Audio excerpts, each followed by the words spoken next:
Hello everyone, it's Old Guardian here. There's a wonderful new champion pair coming to raid for Valentine's Day, Noldor the Gloaming, whose fusion begins on Monday, and then Void Legendary Solanar the Gleaming, who will be more difficult to acquire. And this got me thinking about champion pairs in raid, because we have gotten more and more powerful champion pairs, champions with partner skills during 2024, 2025, and now into 2026. So I'm going to look into that a little bit more in this video on what it gives to players and what it means overall. First, thank you Raid Shadow Legends for sponsoring this video and for giving me this wonderful promo link down below in the description there in the QR code, the best possible start to raid. Tholin Foulbeard right after the tutorial, so Tholin is going to take you through the campaign, and then 2 more legendaries, so 3 legendary champions overall, because Tuhanarak with the Desert Queen code a Void Legendary Phenomenal, and then during the Assassin's Creed event as a login bonus, Ezio Auditore, and then 3 top tier epic champions on top with Rector Drath, Venomage and Uugo, just giving you the best possible way to start raid.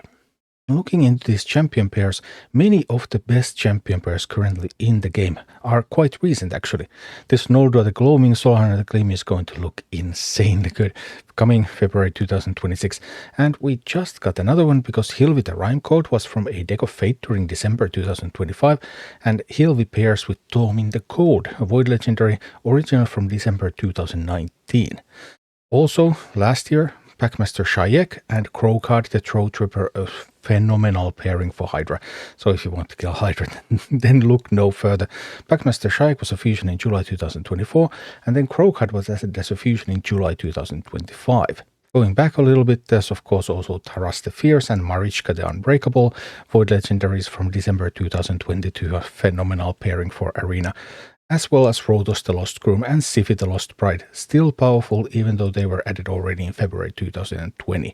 There's also Sir Nicholas and Lady Noel. Sir Nicholas was a fusion already in December 2019, and Lady Noel was added in December 2024. So these partners are incredibly powerful, and if you can put together the whole pair, then that is going to help your account so much. But they are only a minority of all champion pairs in raid. There are a lot more champion pairs in raid, although most of them have been a little bit less powerful, like Esme the Dancer, Moda of the Peel during Valentine's Day 2025, Hansel Witch Hunter, Gretel Hagbane, Halloween 2024, Witch King Nazis, White King Ankara, Valentine's Day again 2024, Kaya the Vrye, Timid the Fool, again Halloween 2023, Oella and Ultan, Valentine's Day 2023, Karato Yumeko, Valentine's Day 2022. I'm sure you're picking up a pattern here. Constantine Dayborn, Black Nightborn. So there have been a bunch of these pairs, typically in Valentine's Day and sometimes at Halloween, and some were already in the game when the game was fully launched, like Venus and Cupidus. And almost all these champion pairs are pairs of legendaries, often with a Void Legendary included, but there are some champion pairs from Epic and for rare champions. However, none of these are really worth building. All of the champion pairs for Epics and rares are something that has been in the game since the full launch, and they're just not good enough. But what does all of this mean for the past, present, and future of champion pairs in raid, for the players, for Plarium? Champions with partner skills. They have been a feature since the beginning of the game. Champion has a skill that only activates when the partner is also in the team. But the strength was relatively low early on, and it has increased over time.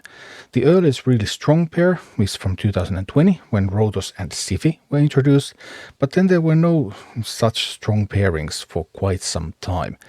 However, raid has clearly changed something since 2024, because now several strong partners have been introduced after that. Some of these partners have been introduced together. There's always been a pair, for example, for Valentine's Day. Often there's been a pair for Halloween. Like now we're getting this Noldor and Solanar. We're getting them now together. But raid has also added new champions that partner with an existing older champion, and some of these pairs have become incredibly powerful, like we just got Hilvi from a Deck of Fate, pairing with Tormin.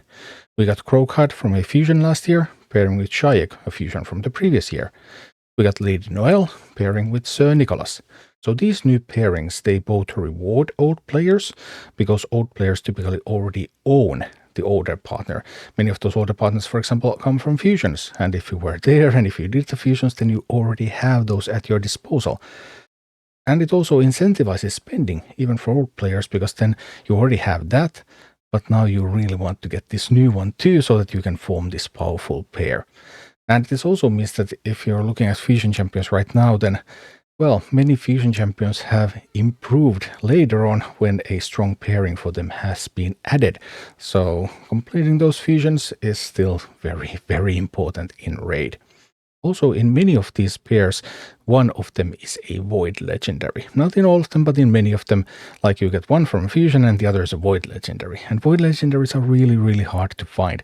So that's going to incentivize spending in general. It's also extending the meaningful duration of champion collecting. Like if you already have been playing for a while, you have a pretty good collection of champions, you think, hey, okay, I'm doing fine with these. But then, okay, well, now I could get this kind of really powerful pair or the newer member for complementing my existing champion, and that incentivizes spending and means that you still have more stuff to collect, so extends the life of Raid as a champion collector. So therefore you can expect this design choice to continue in the future. And the most important implications are that doing fusions is pretty important, because you never know that fusion champion just might be buffed later on by adding a synergistic champion to go with it.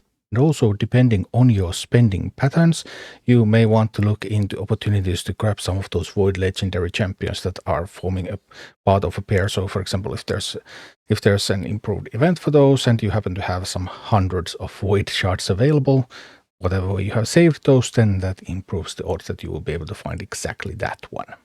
So given that Plarium has now been pursuing this partnership strategy for the champions for more than a year, it does appear that they believe in this one, and there's good reason to believe that this is going to continue, and you want to plan accordingly to build these powerful teams and gain an edge in difficult encounters. Thank you for watching. Click like and subscribe if you enjoyed this, and a special thanks to all of my Patreon supporters, YouTube members and Twitch subscribers who make all of these videos possible.